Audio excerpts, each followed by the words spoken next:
Okay, let's take a look at what we've learned about angles in standard position and how to convert them to radian measure, which is the real number measure of an angle. And from there, how to put these real number measures on a number line and construct the graphs of the trigonometric functions. Okay, so for example, we know that 0 radians and 0 degrees are the same, and pi over 4 is really 45 degrees, pi over 2 is really 90 degrees, and we could keep on going. You know, there's obviously the ones that stand out to us, the quadrantal angles. And then I've noted in here this pi over 4 increments, so these are increments of 45 degrees, and you could go certainly from there. Okay, to observe these in degrees, but what we've done is place them on the number line so that we can plot points. And what you do is you go back to your triangles and your point on the terminal side definition, and you make a list of the trig function values of all the special angles. If you really wanted to get in here and put the pi over 6 guy and the pi over 3 guy, you know, you could label all of that symmetrically and come up with the graph of the trig function. So this is basically what we do for sine or for cosine, and tangent, cotangent, etc. What I would like for you to note about the sine graph are some basic characteristics. One, I want you to notice that it begins a cycle when the angle is equivalent to 0. It ends a cycle, or one full period of the graph, when the angle is equivalent to 2 pi. Exactly halfway between where you begin and where you end is an x-intercept. Exactly halfway between your first two intercepts, but from the left to the right, is a high point or a max of 1. Exactly halfway between the last two is a low point or a minimum of y equals 1. And this continues to happen, so watch as follows. Begins, 2 pi units later ends, halfway intercept, halfway from left to right, high point, or we call that a crest, halfway here, a low point, or we call that a trough. So know the behavior of your trig function. Next up, let's look at cosine. You can see some similar symmetry on the cosine graph, and you can notice the same special angles that were listed earlier in both degrees and radians. You know, now they're only listed here in radians, but again, the radian measure is the real number measure of the angle, and that's what gets plotted on the number line. I would like for you to notice and follow my lead here as we see how cosine behaves. So cosine starts at the ordered pair 0, 1 and completes a pattern or a cycle when we get to 2 pi. So I'm just going to briefly note this. It begins cycle, just one basic one at x equals 0, and it ends a cycle at x equals 2 pi. We refer to this as the period of the function. Any function that repeats a pattern like these two have done is referred to as periodic. The pattern of cosine is begins, ends, and then exactly halfway between the beginning and ending there's the trough or the low point reaching -1. Exactly halfway between where it begins and where you hit that trough is an intercept.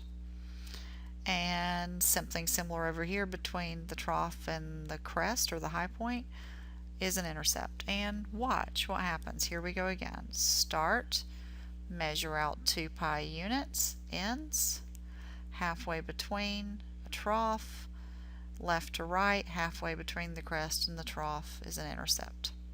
Okay? Alright, so now let's look at all of the graphs together, and right now I want you just trying to assimilate the information. And actually, let me back up a second to the next frame and make a couple of comments. Okay, one comment I'd like to back up and make is the following. Sine of x has a value of 0 when you're at one of the quadrantal angles whose terminal side lands on the x-axis if you were looking in standard position. That translates into a list of angles that looks like the following. In just a moment, it'll be really important for you to keep straight where sine is 0 and where cosine is 0. Now let's look at cosine. Cosine is 0 and when you're in standard position if the terminal side lands on the y-axis, and that's what forms these guys like 90 degrees and 270 degrees. Okay, so cosine has a value of 0 if, cosine has a value of 0 when you have basically the pi over 2 guys.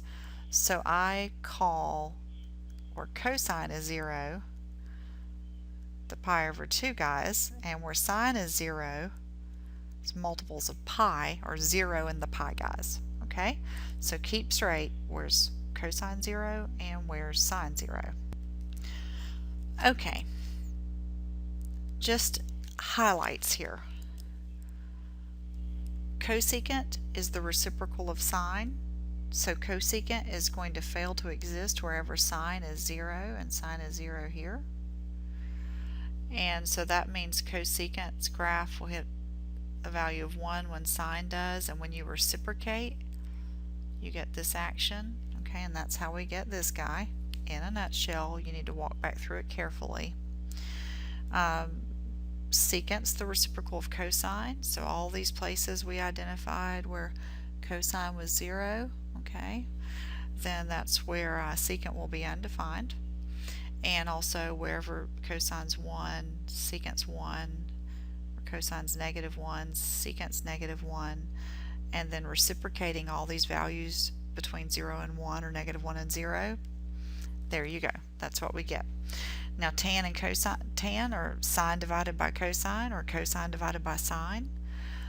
Tangent being sine divided by cosine means that tangent's going to fail to exist when cosine 0, so at the pi over 2 guys, and cotangent being cosine divided by sine is going to fail to exist when sine is 0 or at 0 in the pi guys. Okay, and then plotting points will lead you to making all of these observations. Alright, now individually the graphs have symmetry, and let's wrap up here. If you have symmetry about the origin, you are an odd function, and this is listed here for you, but I want you to see it. Okay, sine has the symmetry about the origin. Cosine, if I extended this graph here, you would see symmetry about the y-axis, so cosine's even. Well, if sine is odd and cosecant's directly related to it, then chances are cosecant's going to be odd, and if cosine is even and secant's its direct reciprocal, then chances are secant's going to have the same type of symmetry. And then you can see from the graph of tangent, okay, that it has origin symmetry, so it's odd, and likewise its companion, its reciprocal companion, follows suit. So it will benefit you to learn the graphs of the trig functions and their basic forms, and if I were you, I'd go back and write down the domain and the range of each of these in a way that you can best understand it.